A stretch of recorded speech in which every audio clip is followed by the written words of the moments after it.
దినమున అనేక మంది శారీరకంగా పోరాడుతున్నారు తప్ప ఆత్మిక ఎవరు కూడా పోరాడలే. పరిశుద్ధాత్మను కలిగి ఉండాలి.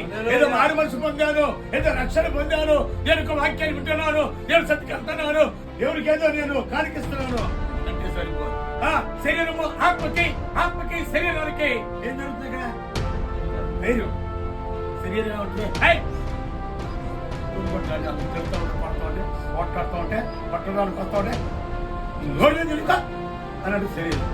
ఆత్మ ఏముంటుంది? నువ్వు మారు మనసు పొందావు, ఏంటంటే అభిషేకాన్ని పొందుకున్నావు, నువ్వు శక్తిని పొందుకున్నావు, నువ్వు మారు మనసు పొందావు, నువ్వు రక్షణ పొందావు, నువ్వు దేవుని బిడ్డవే, నువ్వు దేవుని యొక్క కుమారుడివి, దేవుని యొక్క కుమార్తె. కాబట్టి నువ్వు వీళ్ళేదో